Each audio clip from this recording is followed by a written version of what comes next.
While Master Henry's wife slept downstairs, he climbed the stairs with a ledger in hand. What happened in the attic wasn't just a crime, it was a system.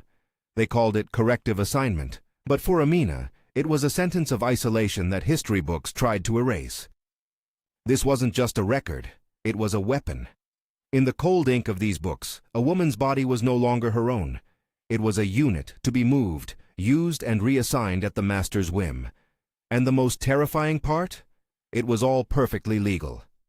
If this matters to you, subscribe to follow this archive series. There are more documents like these waiting to be read aloud. What masters did to chosen young women, away from their wives' eyes, was so terrifying it had to be codified.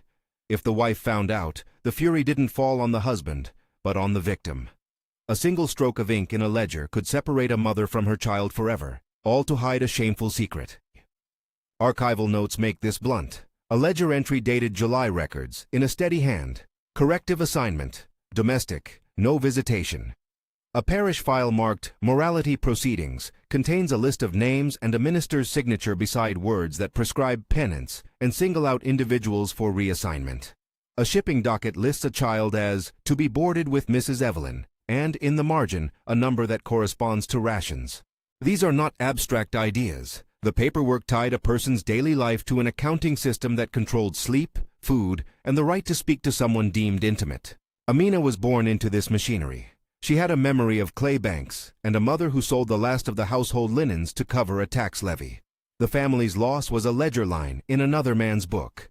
Arrears recorded against a name, goods tallied and removed. In a cramped loft where the wind threaded itself through slats, Amina taught herself to read by candlelight. She kept a small folded notebook pressed beneath a loose floorboard. Pages of letters copied out, a few notes about herbs, fragments of a psalm she liked. That notebook became a private geography. It held her sense of self when every official record tried to erase it. She loved Daniel because he offered a different kind of belonging. He could carry a crate up the narrow stairs and bring her the day's bread, and in the nights when the house was still, they would whisper plans that no ledger could measure. A child's name they might give, a patch of land where they imagined a little garden. The household tolerated such attachment so long as they did not interfere with labor or order. But when a charge was called, whether a rumor of immorality or a convenience for command, those attachments were the first things to be dissected. The accusation against Amina unfolded publicly, and in forms meant to look judicial. The household convened a small tribunal. Master Henry presiding, Pastor Jonas in his vestments, Caleb the overseer taking notes, and Thomas the scribe, pen poised over a clean page. Witnesses, some chosen for their reliability in the eyes of the household, others pressed by circumstance, were asked to speak.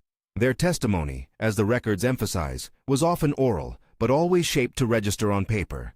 Words were the weapon and the instrument. Spoken accusations had to be formalized by a written phrase to have force. Archival fragments preserve short exchanges. A ledger memorandum quotes the minister as stating, "Where conduct endangers order, correction follows." In a folded petition found under a hearthstone, a woman writes, "They say it is for the good of the house." A marginal note beside a line of names sets out a ruling. No visits, child assigned. These are not dramatic speeches, but administrative pronouncements, phrases designed to carry the weight of legitimacy. The rituals that followed were designed to remake identity. Amina was washed and combed under strict supervision. Her hair was cut short, not a private act of fashion, but an institutional gesture, stripping an individual of markers that had signified closeness. There was a consecration of sorts, an encounter where the minister offered a benediction that had the form of spiritual care and the effect of a public sealing. A new name was called in that room, and it was not only an epithet, but an assignment. A ledger entry after the ceremony recorded, in the scribe's steady hand, the change from one category to another. A note in the margin read, "Reassigned to domestic duties. All intimacy regulated." Those administrative words translated into concrete deprivation. Rations were adjusted. The household accountant cut grain for those newly placed under correction.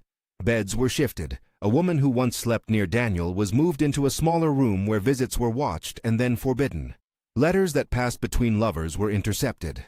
A hidden note, a scrap folded into a knot and pushed beneath a cooking stone, reads, "Meet at dusk by the well." The scratch of a pen on the back of a page becomes a coded life. In other cases, correspondence did not survive because someone, later, removed it. Archival pages showing water damage and trimmed margins speak to those erasures. Children were the most vulnerable to bureaucratic seizure. A child's parentage, when inconvenient to power, could be rewritten by placement orders and supply lists. A shipping record from the household lists children as cargo often destined for other hands. In one file, a child is assigned to Mrs. Evelyn Nursery, while another ledger column notes the rations allocated for the child. Those columns mattered. They registered who would feed a child, who would shelter them, and how the child would be named in record rather than by the parent's claim. Resistance threaded through these impositions. Amina learned to do small, precise acts that were both survival and reply. She slowed the pace of her work in ways that were hard to quantify. A seam that took longer, a fire tended too slowly, acts that sapped the household's profit without offering a spectacle. She taught others to read in secret, the folded notebook becoming a curriculum passed hand to hand. In the dark of the washhouse, women would teach letters and prayers and recipes for keeping grief in a pocket. A hidden letter surfaced years later, water-stained but legible. "Teach my girl to read. Keep her safe." A petition slipped under an overseer's door pleaded for a visit. The ledger clerk stamped the petition, refused. There were other forms of sabotage. In one household register, an overseer complains of dyes ruined by carelessly spilled water on purpose. The notation is terse and furious. A cook reported a pot slightly salted, a ration reduced. These acts were not only about hunger or convenience. They were about testimony, about asserting agency in the only ways available. The house punished them. Transfers of personnel followed such acts as predictable as tides. Those who resisted were moved to remote quarters, sent to the fields, or placed in houses where surveillance was tighter. Reprisals were bureaucratically neat: a transfer order, a ledger entry of relocation, a note that the person had been moved to a different supervisor. The archives themselves bear witness to the attempt to hide these patterns. Many pages show signs of tampering: trimmed edges where names once appeared, blotches where ink was washed away. A private journal found sewn into a mattress was damp and stitched over. A careful hand had tried to obscure its owner. In another box, a bundle of letters had pages removed, their content excised before the parcel was archived. Historians piece these things together like surgeons reassembling a body from scattered bones. Marginalia, small notes of a clerk's hand, a carré indicating a line moved, sometimes reveal the bureaucratic thinking that supported these seizures. How to categorize a woman as domestic. How to note a child's changed placement. One particularly telling artifact is a cuff, a piece of cloth with a name sewn in thread. It appears in the records not as an administrative note, but as a survival object. A cuff found in a trunk and catalogued by an archivist decades later. The stitching is crude but determined. A single name is worked into the fabric. For Amina, that cuff became a small public refusal, a way to keep an identity sewn onto the body, even when paperwork tried to strip it away. The cuff outlasted the ledger marginalia and the checkout stamps. It lasted as material resistance. There are moments when the tribunal scene returns to the center of the narrative, because that is where language did its most efficient violence. Pastor Jonas, according to an institutional memorandum, insisted upon regenerative discipline. Caleb recorded testimonies that were, by his account, consistent with misorder. Thomas the scribe made the lines that would be read by future household managers, and, perhaps worse, by law-adjacent minds who trusted an inked line more readily than a living voice. Those phrases, regenerative discipline, misorder, are the euphemisms that do the most work. They transliterate social intimacy into administrative pathology. When faced with this, people did not capitulate in silence. Amina and others used the same networks that bound them to strain against the ties. A secret teaching circle turned into a petition campaign. Women collected names and hid the papers beneath floorboards. When they dared to send a request, it came back stamped, refused. The archives hold one such returned petition, its signature smudged by tears. For a visit, for a child, for mercy. The refusal is crisp on the page. Resistance met the bureaucratic apparatus head-on and was, in many cases, recorded in the very boxes that were meant to prove compliance.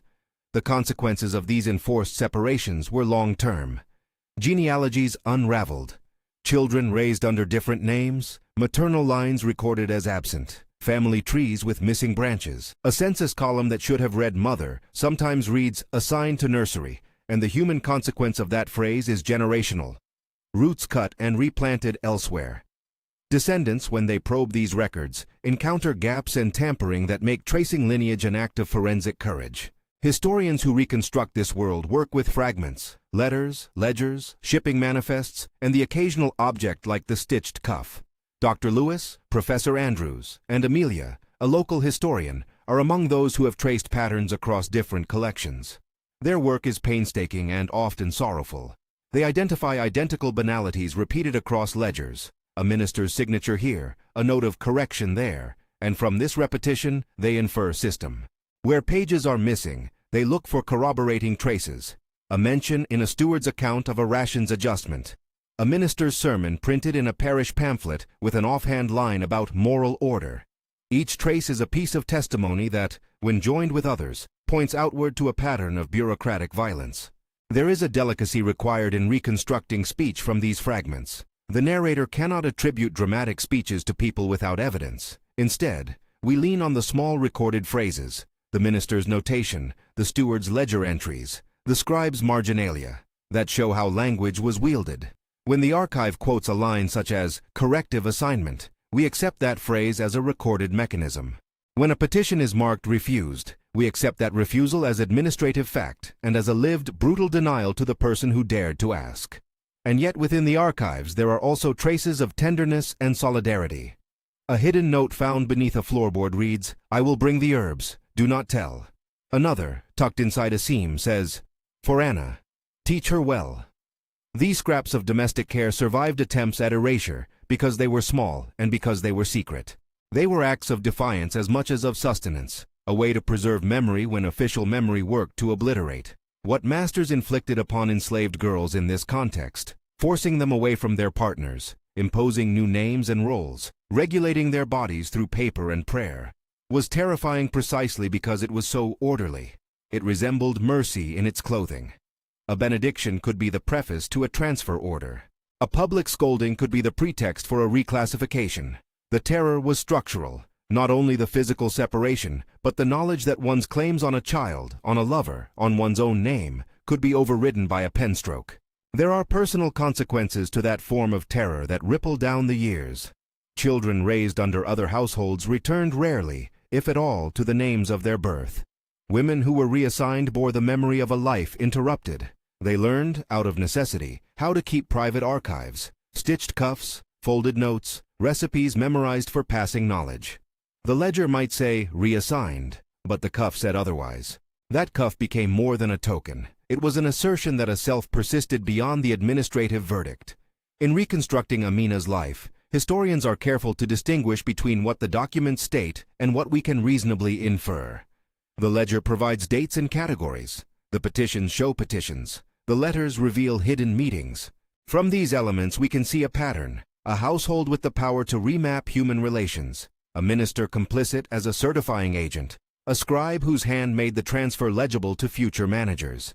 We can see Amina's resistance through the things she left behind, the notebook, the stitched cuff, the single folded petition, each a fragile ledger of defiance. The final image that stays with those who study these archives is modest and stubborn, the cuff with a name stitched into it. It carries a silence that speaks louder than the ledger's flourished headings. The thread, the small deliberate act of stitching, survived the wash, the trimming, the official indifference. It is a material insistence that some identities cannot be fully swallowed by accounts.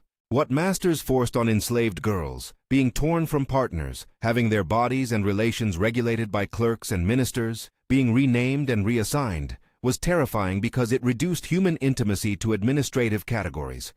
The violence was not only physical, it was semantic and bureaucratic. It relied on the seemingly ordinary rituals of household management and religious order to formalize separations that were deeply intimate and enduringly harmful. In closing, consider the ledger as instrument, not neutral paper, but an extension of power, filling the margins with the authority to decide who belongs where. Consider the stitched cuff as counter-instrument, small, domestic, private, and yet a testament that outlived many official records. If you have read this far and this account unsettles you, share what surprised you most. Start your comment with the word shock and tell us which detail stayed with you. If you want to follow more files open from these boxes, subscribe and join the conversation about the work of remembering and restoring these fractured histories.